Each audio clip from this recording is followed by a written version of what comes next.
Assalamualaikum warahmatullahi wabarakatuh.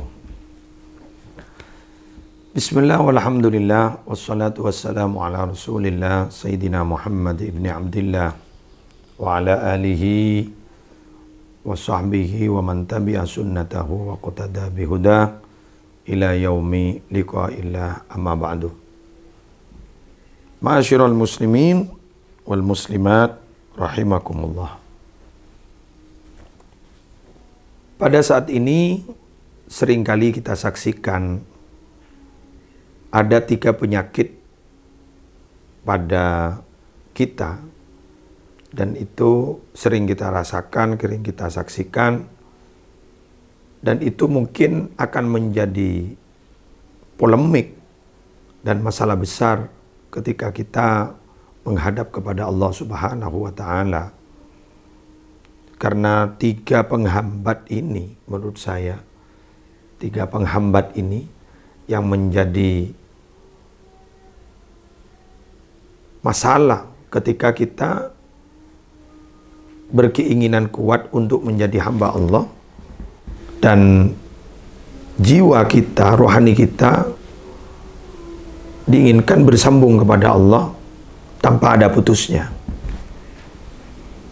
Tapi bila 3 ini ditiadakan, maka insya Allah kita akan dekat kepada Allah dan selalu bersama Allah. Dalam kondisi apapun, kita akan selalu bersama Allah dan merasa dekat dengan Allah. 3 penyakit ini apa? 1 adalah taswifut taubah. Menunda-nunda taubat.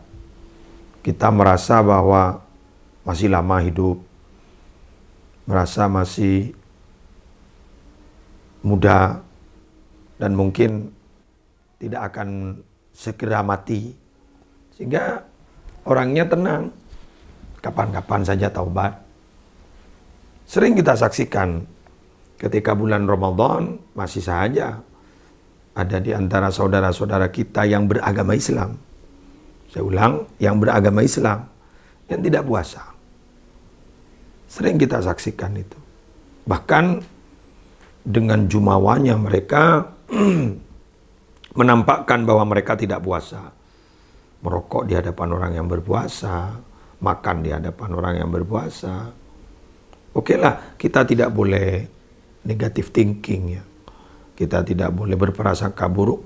Bisa saja mungkin umpama mereka dalam keadaan safar yang mencapai 2 marhalah. Sampai 89 kilometer. Mungkin itu karena mereka musafir, bisa saja begitu. Kita tidak boleh berprasangka buruk. Tapi kebanyakan di antara mereka memang tidak melakukan safar, memang orangnya itu memang pribumi di sana, tapi dia makan karena merasa bahwa dia memang tidak apa-apa puasa. Jadi menganggap bahwa puasa Ramadan itu biasa-biasa saja. Dan saya yakin bagi orang yang masih senang melakukan perbuatan dosa dan tidak segera bertaubat karena merasa bahwa umurnya masih panjang. Padahal kita tahu Allah itu tidak akan pernah mengakhirkan pada jiwa manapun bila mana sudah sampai pada ajalnya. Wala yuakhirallahu nafsan idza jaa ajaluha. Penyakit yang kedua adalah tarkur ridha bil kafaf. Ada nikmat dari Allah tapi kita kurang terus. Tidak pernah berterima kasih kepada Allah. Jadi justru yang tidak ada yang difikirkan, yang ada tidak pernah disyukuri. Ini akan menghambat perjalanan spiritual kita kepada Allah. Sering saya katakan dalam ceramah-ceramah saya bahwa syukuri apa yang ada dan jangan berpikir sesuatu yang tidak ada. Nanti akan tumbuh ridho. Ayat la in syakartum la azidannakum wa la in kafartum inna azabi lasyadid. Jika kalian bersyukur maka sungguh-sungguh aku akan menambah, kata Allah.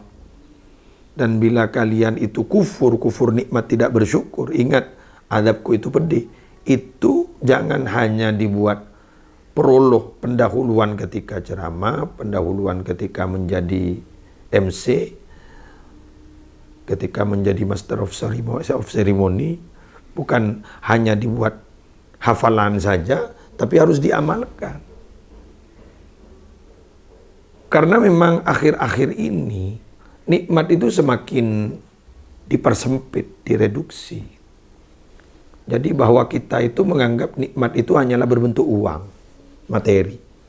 Bila bukan uang, bukan berupa materi, maka tidak dianggap nikmat. Padahal kesehatan itu adalah nikmat luar biasa dari Allah. Kita sehat saat ini nikmat luar biasa. Coba kita mengingat seperti kemarin, diberi ujian oleh Allah. COVID-19 ketika ganas-ganasnya di varian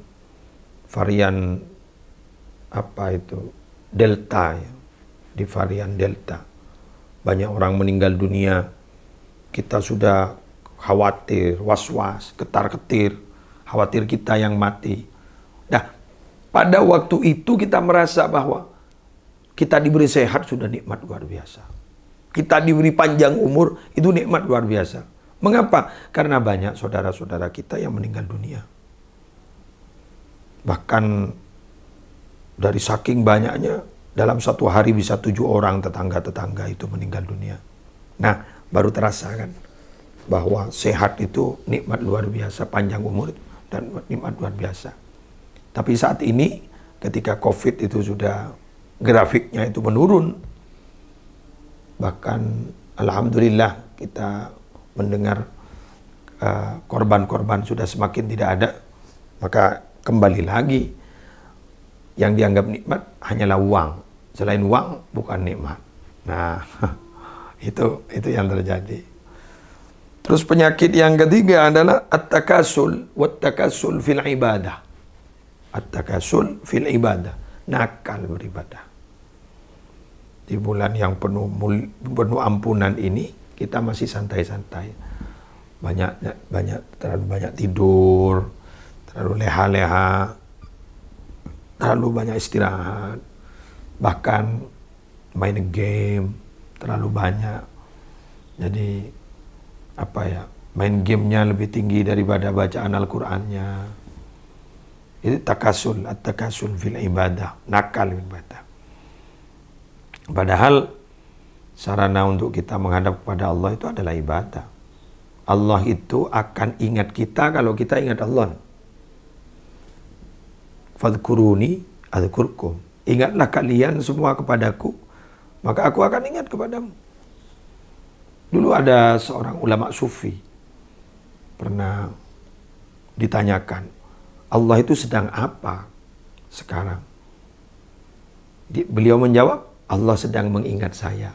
Loh, kok tahu kalau Allah sedang mengingatmu? Karena saya sedang mengingat Allah. Jadi sejauh mana kita ingat Allah, sejauh itu juga Allah akan mengingat kita. Terus kalau ada orang bertanya, loh kita diberi nafas sekarang, diberi kesempatan hidup, berarti Allah ingat? Iya, tapi itu adalah ingatan secara umum. Tapi ingatan secara khusus adalah bila mana kita mengingat kepada Allah. Semakin kita ingat Allah, maka Allah semakin ingat kepada kita. Dan ada yang perlu digarisbawahi adalah ingatnya Allah itu lebih dahsyat daripada ingatnya kita. Karena ada satu hadis qudsi, bila kau datang kepadaku dalam keadaan jalan kaki, maka aku akan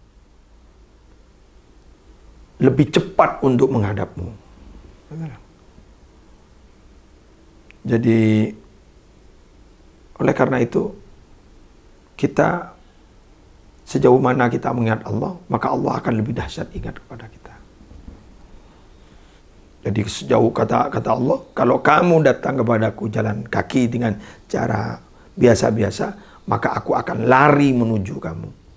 Lari. Jadi kalau kita santai-santai, yang penting ingat pada Allah, Allah lari akan menuju kepada kita. Mari kita segera hilangkan 3 sifat ini. Dengan cara apa? Satu. Hanya caranya untuk menghilangkan satu penyakit itu. Apa? Dzikrul maut. Ingat bahwa kita akan mati. Ingat bahwa kita akan menghadap kepada Allah. Waktunya kapan? Itu adalah misteri. Hanya Allah yang tahu. Subhanakallahumma bihamdika asyhadu an la ilaha illa anta astaghfiruka wa atubu ilaik. Assalamualaikum warahmatullahi wabarakatuh.